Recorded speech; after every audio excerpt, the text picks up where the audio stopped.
नमस्कार मित्रांनो, ज्यावेळेस आपल्याला इन्शुरन्स ॲडवायझर कॉल करतो एखादी पॉलिसी स्पीच करण्यासाठी, त्यावेळेस आपल्याला असं वाटतं की ह्या इन्शुरन्स सेलिंगच्या मागे त्याचा खूप मोठा फायदा असू शकतो.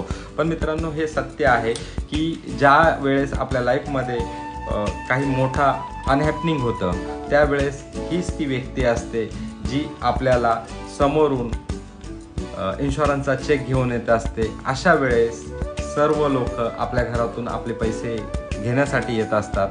म्हणून नेहमी तुम्ही तुमच्या इन्शुरन्स ॲडवायझरचा रिस्पेक्ट करा आणि जर तुम्ही इन्शुरन्स केलेला नसेल तर आजच तुम्ही तुमच्या इन्शुरन्स ॲडवायझरला कॉल करून आजच तुम्ही तुमच्या फॅमिलीला सिक्युअर्ड करा, जेणेकरून तुमची जे फ्युचर प्लॅनिंग आहे, लाईक होम लोन्स आहे किंवा म्युच्युअल फंड्स आहे, ची जी प्लॅनिंग तुम्ही केलेली आहे 15 वर्ष 20 वर्ष SIPs करायची है ना, ती प्रोटेक्ट करू शकतो. आणि insurance is the best product in your portfolio. Thank you.